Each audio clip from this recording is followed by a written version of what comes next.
Kita sudah mendengar permohonan paslon nomor 1 dan nomor 3 dalam persidangan ini.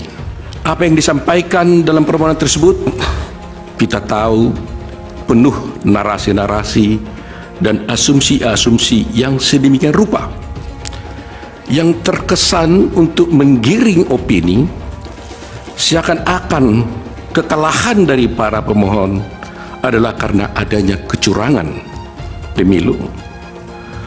Narasi-narasi yang dikembangkan dan yang dibangun seakan-akan rakyat memilih Prabowo Gibran adalah karena kecurangan dan karena adanya bansos.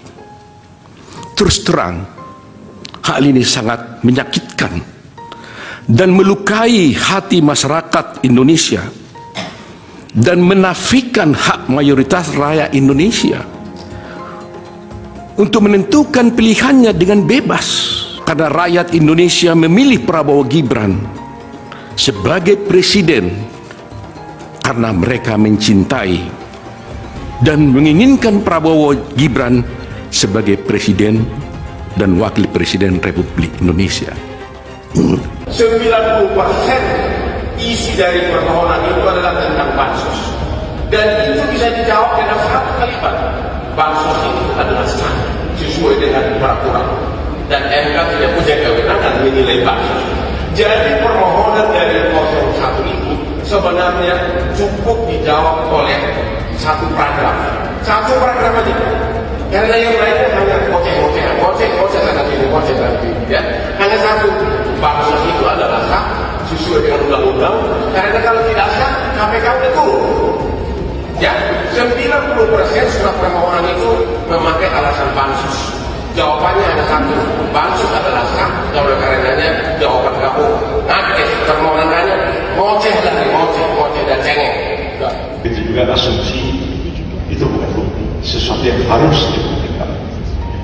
Begitu juga patut diduga, begitu juga dan sebagainya yang disampaikan tadi, sesuatu yang memang harus dibuktikan. Tanyakan tentang bukti-buktinya, itu balik kita tanya.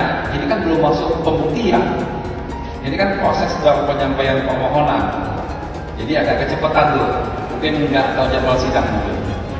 Tapi paling tidak, ini kami tunjukkan nih, semua argumen yang kita sampaikan ada buktinya. Ya, saya lebih baik saya penjara demi untuk kemaslahatan rakyat daripada saya melihat para pengkhianat, pemimpin yang tidak demokratis seperti ini.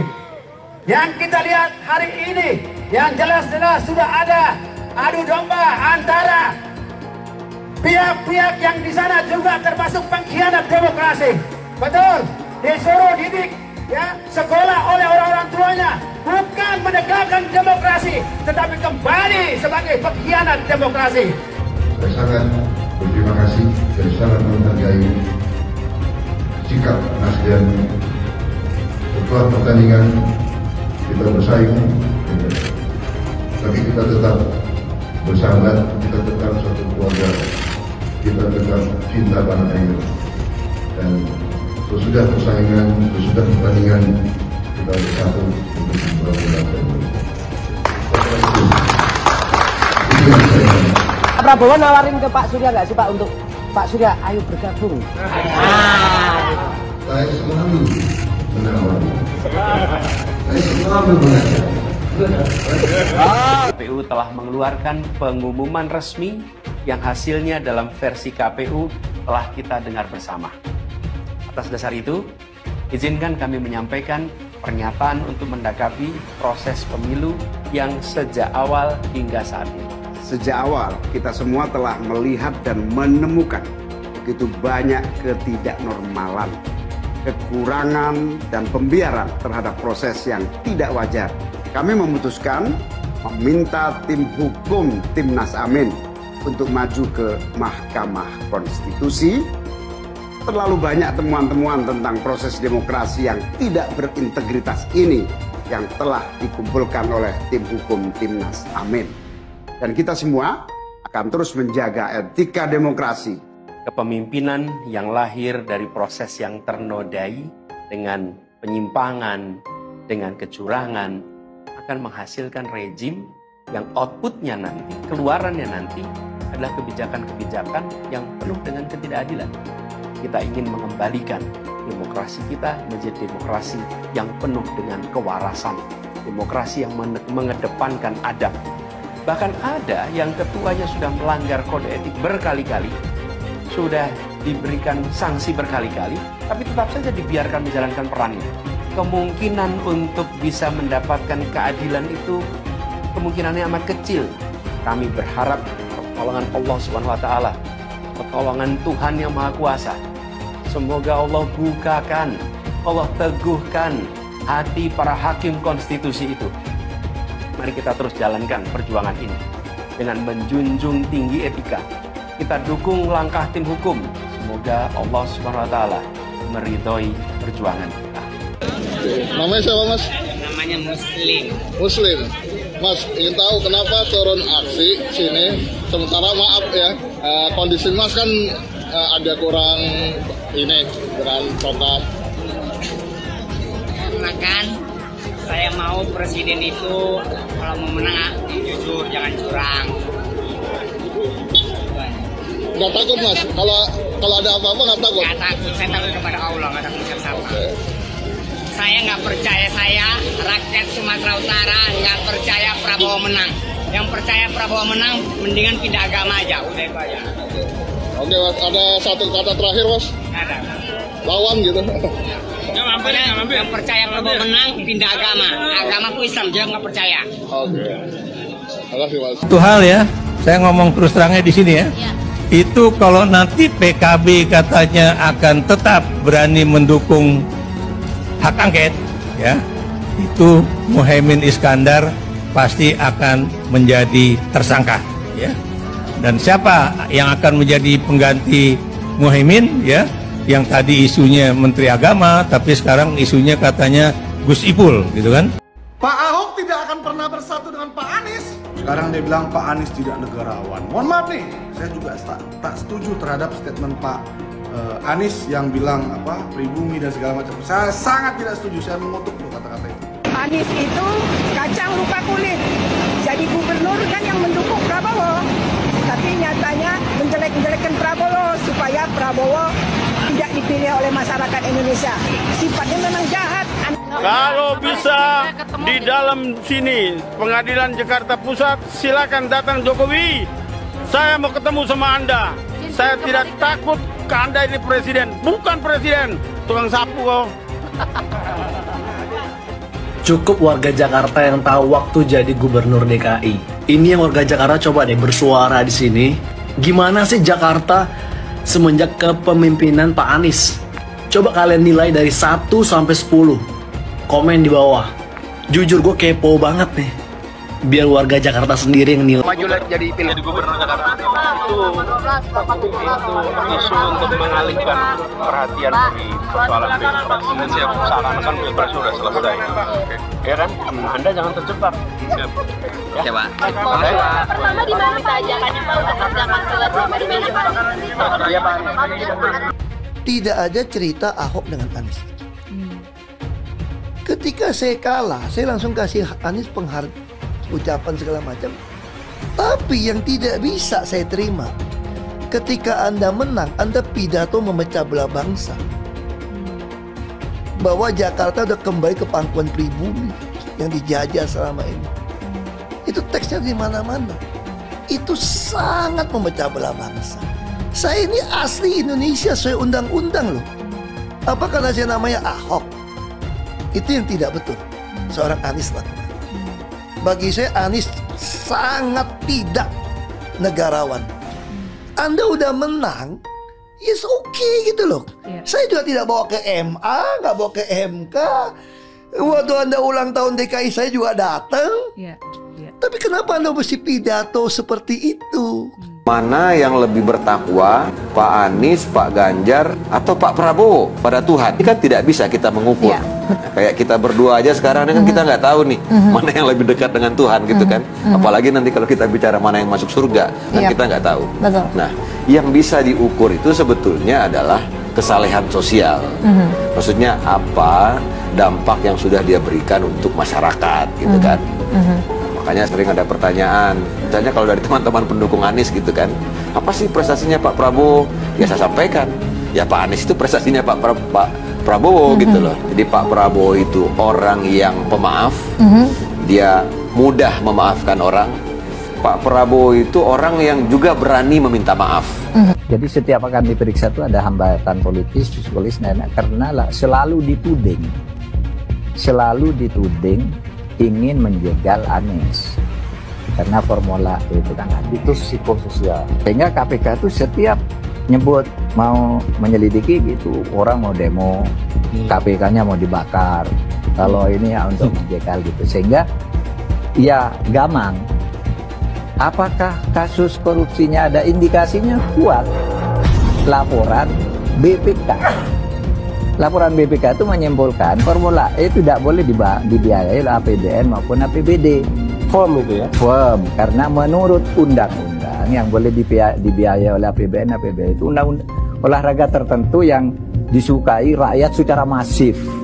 Nah, lalu disebut yang masif itu apa? Sepak bola, voli, bulu tangkis, sirkuit itu tidak ada. Nah, lalu BPK minta ini supaya didalami, ada indikasi itu tidak benar. Nah, setiap ini mau didalami, ribut, katanya mau menjegal Anies gitu. Sehingga sekarang ya kalau pertimbangan politisnya begitu, saya bilang silakan aja KPK. Tapi kalau Anda tanya ke saya, bukan bahkan saya ya, KPK itu bukan. Kalau Anda tanya ke saya, Anda pedulikan itu tegakkan. Ngomongin koalisi perubahan, koalisinya Abah Anies emang nggak pernah ada habisnya. Koalisi perubahan ini solid banget, tapi bukan solid dukung Abah Anies ya, tapi solid untuk merubah. Bulan Februari aja belum selesai, tapi Nasdem sama PKB bau-baunya mau ninggalin Abah Anies nih. Kemarin Pak Surya Paloh ketemu Pak Jokowi di istana, terus PKB santer banget kabarnya bakal gabung koalisi pemerintah. Ini mah karma is real guys. Pas debat kemarin, Abah Anies nuduh Pak Prabowo nggak kuat jadi oposisi. Ini partai koalisinya belum apa-apa udah mau nyebrang aja ke kubu yang menang. Untuk Abah Profesor Anies Rashid Baswedan, sebelum nasehatin Pak Prabowo, tolong nasehatin partai koalisi Abah Anies dulu ya. Udah, gitu aja lah. Aduh, mohon maaf. Hello, kubu 02. Saya sebutin aja deh, si Gibran dan Pak Wowo.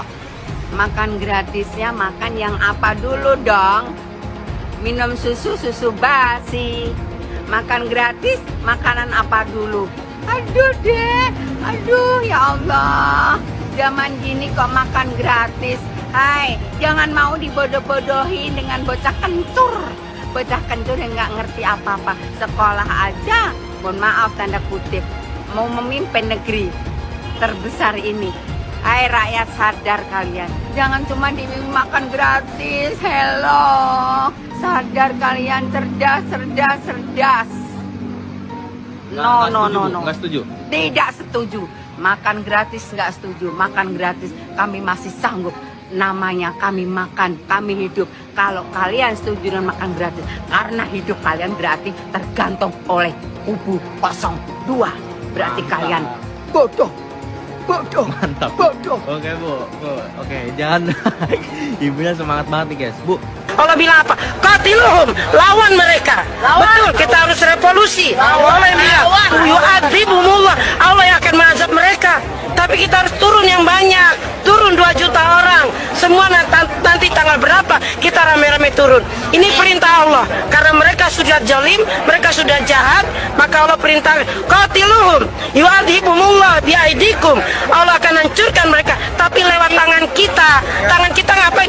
Turun ke bawah, kita ikut sama-sama. Ya Rab, aku hadir seluruhnya. Umat Islam, umat-umat yang beriman harus hadir nanti tatkala ada kita akan mengadakan turun ke jalan. Jangan cuma 100.000, 2 juta orang harus turun. Seluruh Indonesia serukan untuk mereka datang. Bahwa ini perintah Allah dan kita laksanakan sami'na wa ata'na. Seharusnya pemilu diulang sampai Anies menang. Rakyat sudah cerdas, sudah pintar, yang tidak mau dibodohi lagi. Orang-orang atau pecundang-pecundang, pengkhianat-pengkhianat bangsa yang merongrong rakyat Indonesia, yang menghancurkan kedaulatan Indonesia. Kami merasa dicurangi. saya tetap melawan. Saya akan turunkan pasukan-pasukan, bahkan rakyat Indonesia saya serukan semuanya harus turun di jalan. Kampung KPU, kampung KPU, kampung KPU. Takbir, takbir, takbir. Bismillahirrahmanirrahim. Bismillahirrahmanirrahim. Bismillahirrahmanirrahim. Yang tersangka setelah Pilpres ini namanya Anies Baswedan dan Muhaimin. Mas Anies pernah terkait dengan dengan kasus Formula E, kemudian Mas Ganjar terkait dengan iktp, kemudian Pak Gus Muhaimin terkait dengan kasus yang lain, dan mereka pernah dipanggil KPK. Nah, kemudian dia jelaskan karena ada proses kasus itu, bisa jadi pasca Pilpres ada yang jadi tersangka. Itu pendapat seorang Fahri Hamzah. Kalau ada proses yang kemarin misalnya tertahan karena kan berdasarkan kebijakan penegak hukum terhadap para calon termasuk para caleg itu dihentikan. Ya, orang yang sudah diperiksa ya dihentikan ketika dapat status sebagai caleg atau capres atau cawapres. Anies Baswedan, ya Nis ya, denger nih. Sebaiknya kau itu jangan terlalu banyak ngomong, jangan terlalu banyak menyindir-nyindir orang, jangan terlalu selalu melihat kesalahan-kesalahan orang, seolah kau yang udah paling benar. Kau semakin kau banyak ngomong, omongan kau itu blunder. Kau sendiri gak ngerti apa yang kau omongin. Sekarang A, besok berubah B. Sebaiknya kau tunjukkan kinerja kau aja, prestasi kau aja apa. Walaupun kau udah jadi gubernur gagal di DKI 5 tahun, nah jangan kau bikin juga gagal Indonesia ini. Ya, manusia yang terlalu banyak ngomong seperti kau itu adalah ciri-ciri manusia munafik. Manusia munafik sangat dibenci oleh Allah Subhanahu wa taala. Apabila berjanji dia ingkar dan berkata dia dusta. Ya, orang yang banyak bicara biasanya tidak bisa bekerja. Paham itu ya Anies Baswedan? Ketika ada pelanggaran etika dan Bapak tetap jalan terus dengan cawapres yang melanggar etika, artinya ada kompromi atas standar etika. Standar etika ini fakta, ini fakta. Dan kemudian dalam pidato Bapak mengolok-olok tentang pentingnya etika. Saya tidak tega untuk mengulanginya. Pertanyaannya, apa penjelasan Pak Prabowo soal itu semua? Saya menilai, maaf ya, karena Anda desak saya terus terang aja saya menilai Anda tidak pantas bicara soal etik. Itu saja. Saya merasa bahwa Anda itu posturing, ya. Anda tuh menyesatkan. Itu aja, ya. Saya boleh berpendapat kan? Saya menilai Anda tidak berhak bicara soal etik karena Anda memberi contoh yang tidak baik soal etik. Terima kasih. Fenomena ordal ini menyebalkan. Di seluruh Indonesia kita menghadapi fenomena ordal. Ada ordal di mana-mana yang membuat meritokratik nggak berjalan, yang membuat etika luntur. Dan ketika fenomena ordal itu bukan hanya di masyarakat, tapi di proses yang paling puncak terjadi ordal, maka rakyat kebanyakan, dan ini saya rasakan beberapa waktu yang lalu, beberapa orang guru berjumpa dengan saya dan mereka mengatakan, Pak, di tempat kami pengangkatan guru-guru itu mendasarkan ordal. Kalau tidak ada ordal, nggak bisa jadi guru, nggak bisa diangkat. Lalu apa jawabannya? Atasan saya bilang, wong yang di Jakarta aja pakai ordal, kenapa kita di bawah tidak boleh pakai ordal? Kalau berbicara ordal, lupa waktu jadi gubernur. TGUPP, lupa dia. Ordalnya dia itu tim sukses dia itu semua di sana. Jadi Anies itu banyak yang dia omongin, padahal dia melakukan hal yang dia pertanyakan. Mas Anies, Mas Anies. Mas Anies, masa sih angin kok sampai nggak punya KTP lo ya? Angin keluar, angin masuk, angin keluar, masuk angin dodo ya. Angin puting beliung, wes, angin-anginan, itu kok semua bisanya nggak punya KTP itu loh ya. Angin dari Jakarta ke Lampung ke Sumatera ke Jawa itu ya, kok bisanya liar begitu. Sama seperti air hujan ya, air hujan itu yang banjir itu bukan banjir ya, itu air parkir ya, air yang parkir Mas Anies, Mas Anies. Mau punya pemimpin yang seperti itu ya, mau punya pemimpin yang seperti itu, dikiranya rakyat ini bodoh semua kali ya.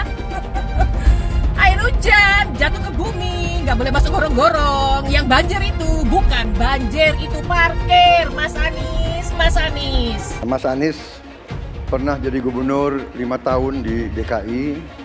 DKI menerima indeks polusi tertinggi di dunia.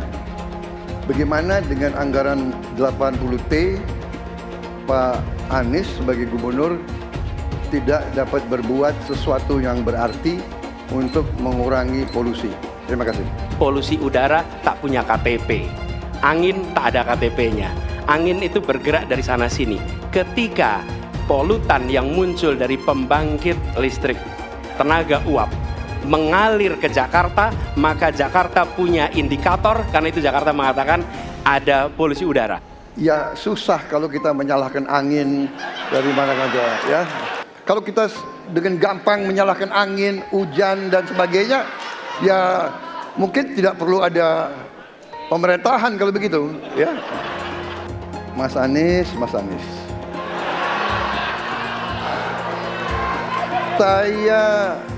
Saya berpendapat Mas Anies ini agak berlebihan.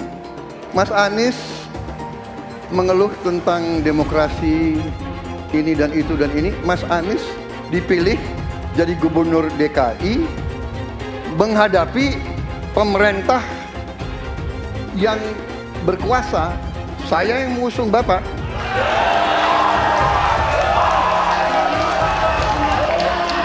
Kalau demokrasi kita tidak berjalan, tidak mungkin Anda jadi gubernur.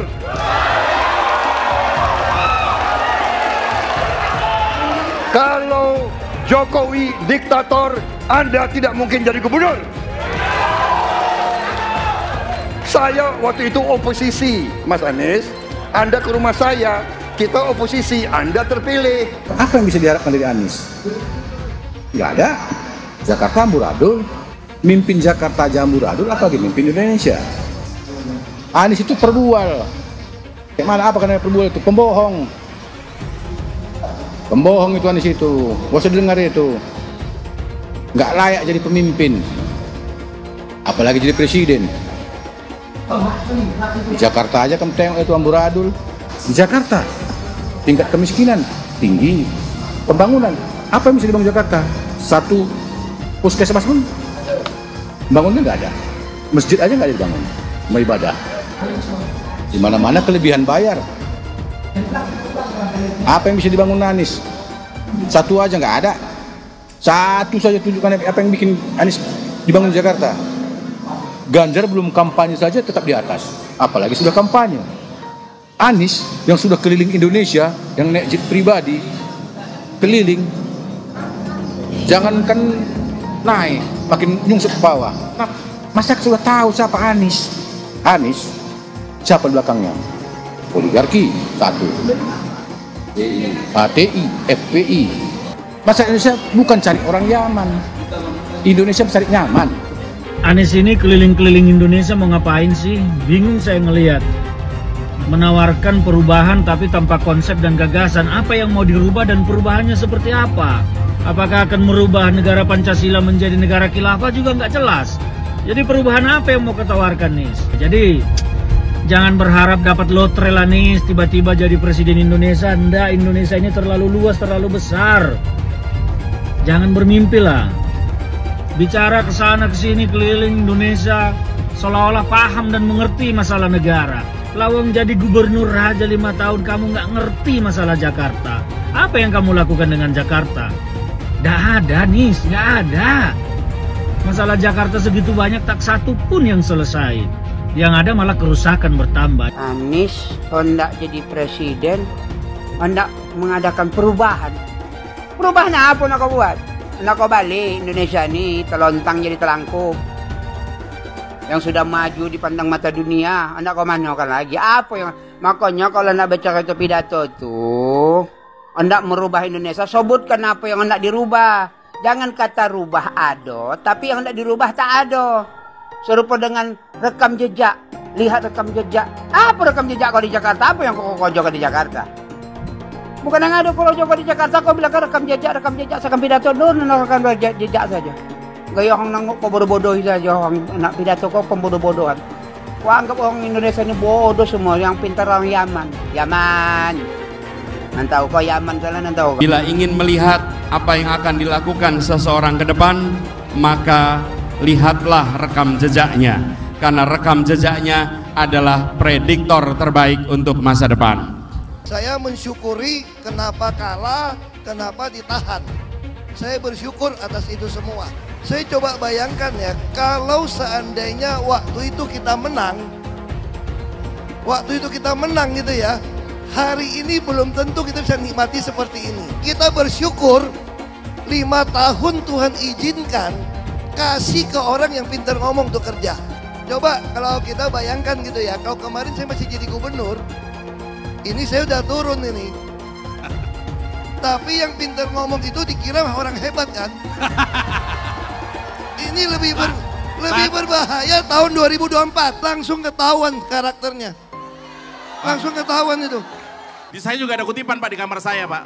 Tulisannya, Jakarta telah mengambil keputusan yang fatal. Jangan sampai bapak politik identitas justru menang dengan cara menipu umat Kristen.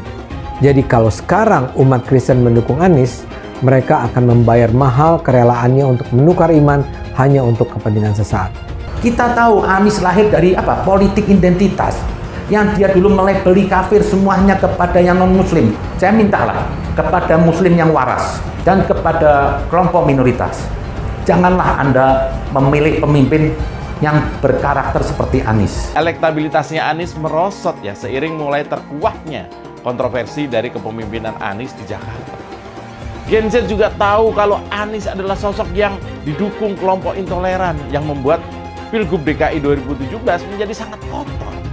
Politik identitas yang mengarah ke perpecahan seperti yang dikeluarkan pendukungnya Anies, yaitu Kadrun bin Kampret. Kafir lah, laknat lah, PKI lah, ya cuman itu doang kemampuannya. Itulah pendukung Anies. Jangan pernah takut melawan Kadrun yang cuma pengen Indonesia hancur. Presiden kita ini memecah belah umat. Kalau punya jejak pernah memecah belah umat, jangan dipilih. Kita lihat apakah pemimpin kita, calon pemimpin kita ini ya pernah menggunakan agama sebagai alat untuk memenangkan kepentingannya atau tidak. Kalau agama diperalat untuk merebut kekuasaan, jangan dipilih. Sekali lagi, kalau ada calon pemimpin yang punya rekam jejak memperalat agama untuk kepentingan politiknya, jangan dipilih. Bapak politik identitas Indonesia Anies Baswedan, Bapak intoleransi Indonesia Anies Baswedan. Jangan lupakan, jangan terlena, jangan sampai dia pecahkan kita dengan dagangan ayat dan mayatnya. Air itu turun dari langit, turunnya ke atap rumah langsung sumur bor, bukan ke sungai dan ke laut. Saya ingatkan, jangan ada lagi politik identitas. Jangan ada lagi politisasi agama. Penjajahan di depan mata itu di Jakarta. Kita semua pribumi ditindas, kini saatnya kita menjadi tuan rumah di negeri sendiri. Saya bilang, Miss, ente gak bisa jadi presiden. Kenapa? Karena presiden adalah orang Indonesia asli, saya bilang. Anies, ibunya Arab, bapaknya Arab, kakeknya Arab. Mas Anies nikah dengan keturunan Arab. Menantu Mas Anies, anak Mas Anies nikahnya dengan Arab lagi. Jadi Mas Anies kalau merepresentasikan Indonesia agak kurang keindonesiaannya. Mungkin 3% Indonesia aja yang bisa direpresentasikan oleh Mas Anies. DKI yang kita harapkan, Anies Baswedan yang begitu jelas Islamnya, 4 tahun 8 bulan jadi gubernur. Mana peraturan pergub saja yang melarang migrasi? Mana perda Islam apalagi? Yang akhirnya tidak berani juga menegakkan hukum Islam. Banjir tetap banjir, macet tetap macet, kriminalitas Jakarta. Anda tahu, 2 menit sekali terjadi pencurian. Sekarang orang sedang euforia, dia mau dicapreskan. Bagaimana umat terjebak lagi, bodoh lagi, masuk lagi. Kalau misalnya memang Anies itu mau maju dan dia tekad mau menegakkan hukum Islam dan menyatakan perlawanan, saya penuh. Tapi dia tidak lakukan itu. Jangan hanya konsentrasi pada pembangunan benda-benda mati yang indah difoto dan bisa ditunjukkan dalam 5 tahun hasilnya. Kalau kita mau menilai sebuah janji, maka lihat janjinya atau lihat kenyataannya. Dulu janjinya apa ya? Dan ini aneh, betul-betul aneh. Ini bukan kampanye, tapi saya sampaikan sini. Di satu sisi menyiapkan jalur-jalur air untuk dikirim ke laut, di sisi lain di lautnya dipasang dengan pulau reklamasi, tinggal tunggu waktu jadi rob, air balik. Dan ini melawan sunatullah. Kenapa? Air itu turun dari langit ke bumi, bukan ke laut. Harusnya dimasukkan ke dalam bumi, masukkan tanah. Di seluruh dunia air jatuh itu dimasukkan ke tanah, bukan dialirkan pakai gorong-gorong raksasa ke laut. Jakarta telah mengambil keputusan yang fatal. Bukan banjir, itu memang parkir air. Bukan banjir, itu memang parkir air. Masyarakat berkeliling dengan membawa toa untuk memberitahu semuanya, termasuk sirine. Naik iPhone 82 miliar. Apa alat transportasi yang dimiliki oleh hampir setiap orang? Alat transportasi yang dimiliki semua orang adalah kaki. Kalau seandainya orang Jakarta percaya Pak Anies jadi gubernur pun, saya berani jamin kok dia akan lakukan normalisasi yang sama seperti saya lakukan kok. Gak usah bohong lah. Ketika air sampai di muara, maka siap untuk dipompa ke laut. Pancasila Soekarno, ketuhanan ada di pantai. Anak Tuhan dari mana? Kalau Yesus anak Tuhan, bidangnya siapa? Besok di seluruh wilayah Indonesia kami katakan dan Iblis hanya menggoda orang yang beriman. Makanya jarang-jarang orang kafir kerasukan setan. Yang kerasukan setan itu orang baik-baik. Jarang, saya belum pernah nengok Cina kerasukan setan. Pernah tak Ahok itu kerasukan setan? Enggak, setannya juga. Karena sesama setan dilarang saling menggoda. Karena di salib itu ada jin kafir. Haleluya. Kepalanya ke kiri apa ke kanan?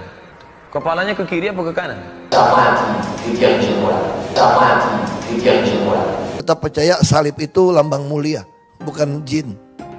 Kok ketawa? Aku nggak nyindir siapa-siapa loh. Saya nggak pernah mundur untuk kebenaran, keadilan, kejujuran dan peri kemanusiaan. Gue nggak pernah mundur.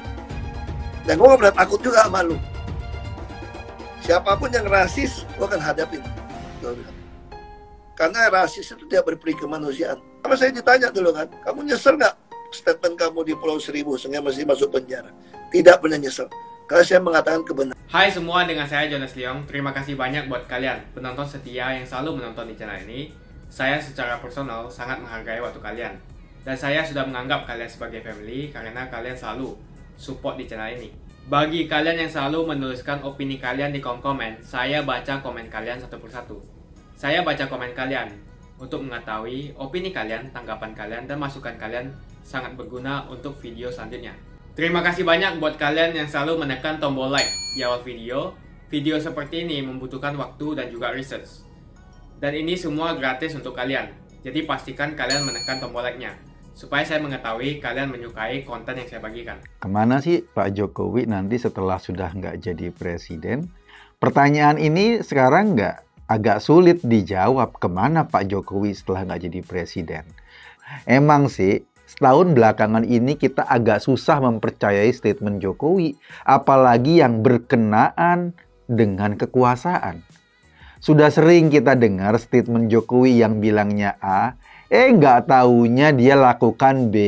Kalau kita dengar dari statementnya sih, yang pernah disampaikan Jokowi, katanya setelah udah nggak jadi presiden, dia mau pulang ke Solo, jadi rakyat biasa.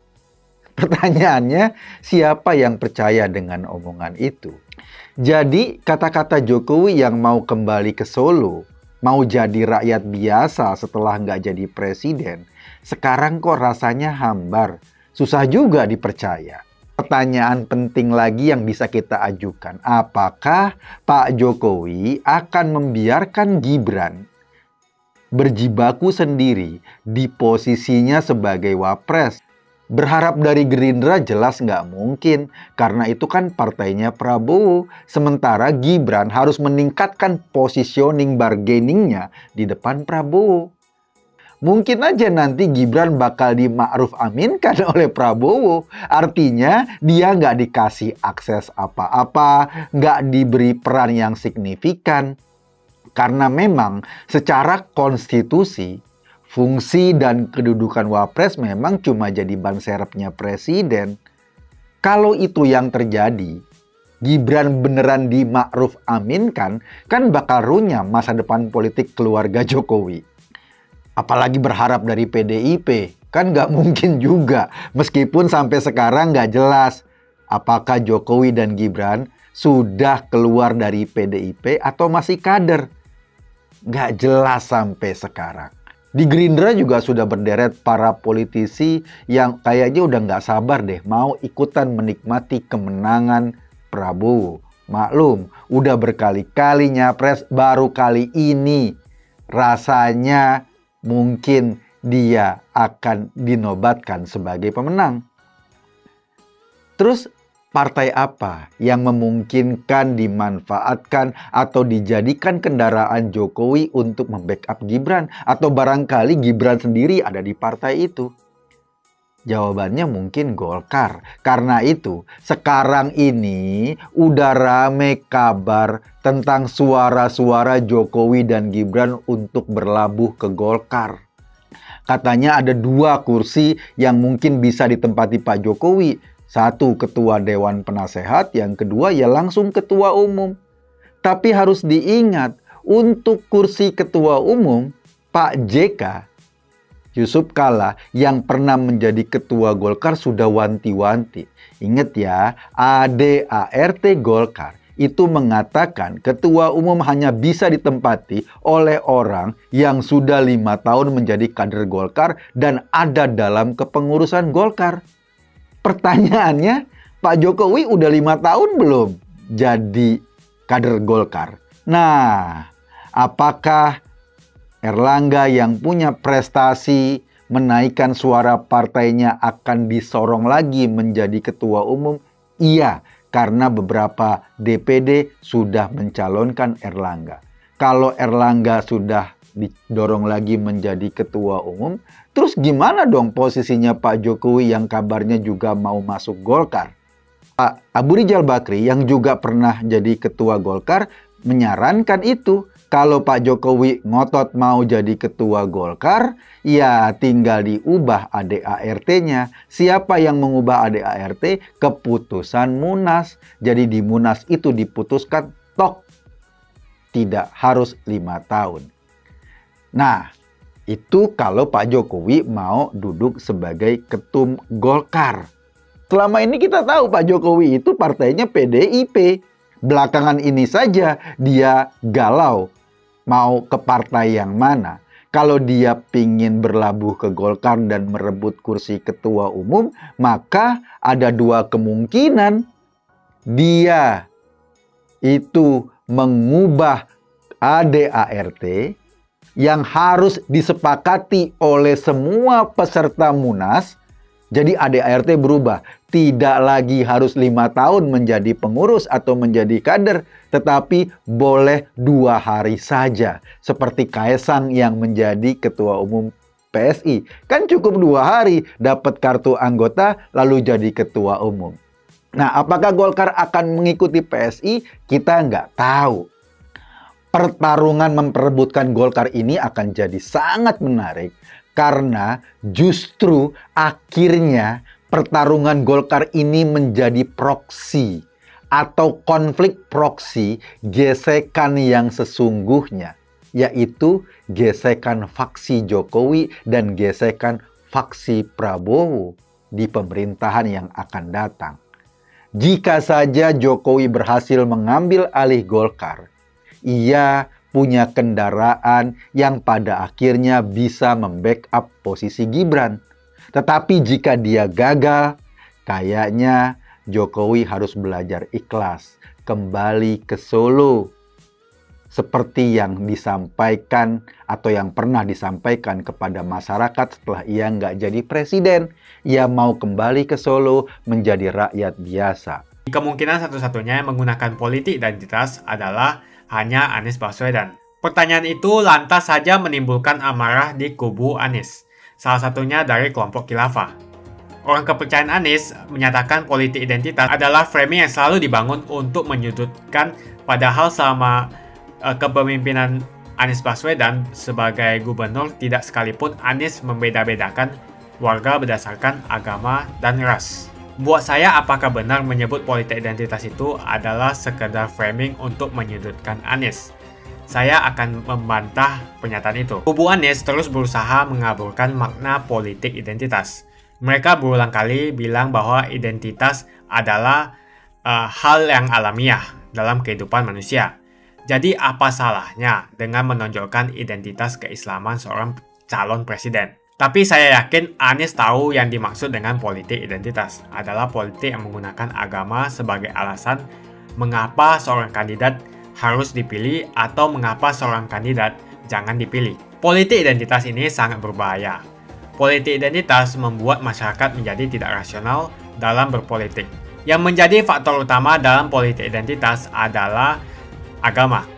Seorang kandidat akan dipilih karena agamanya, terlepas dari apakah dia melakukan korupsi atau melakukan pelanggaran HAM. Ketika politik identitas digunakan, maka ini akan berpotensi konflik, karena usai pemilihan, konflik itu akan terus berlangsung dalam waktu yang lama. Masalahnya, ada alasan yang cukup kuat untuk menduga bahwa Anies sangat mungkin menggunakan politik identitas, yang memang dikatakan normal ketika menjabat sebagai gubernur DKI. Dalam proses menjadi gubernur, kubu Anies jelas-jelas menggunakan agama sebagai alasan untuk menjatuhkan Ahok. Anies jelas-jelas menggunakan agama sebagai alasan untuk menjatuhkan Ahok, sampai akhirnya Ahok dipenjara. Jadi ada track record sebelumnya bahwa Anies bisa menggunakan politik identitas untuk mencapai tujuannya. Anies sangat mungkin menggunakan politik identitas karena ini memang keunggulan komparatif dari Anies. Dia mungkin saja seorang doktor dari Amerika Serikat, tapi rekam jejak kepemimpinannya sangat tidak bagus. Dia gagal sebagai rektor Paramadina, gagal sebagai menteri, dan gagal sebagai gubernur. Jadi agama digunakan untuk membangun dukungan terhadap Anies. Itu saja opini saya. Pastikan Anda menekan like di video ini dan bagikan video ini ke teman dan family Anda supaya mereka mengetahui informasi ini. Jangan lupa tekan tombol subscribe dan bunyikan tombol loncengnya supaya kamu tidak ketinggalan info dari channel Jonas Leong. Dan saya akan jumpa kalian di video selanjutnya.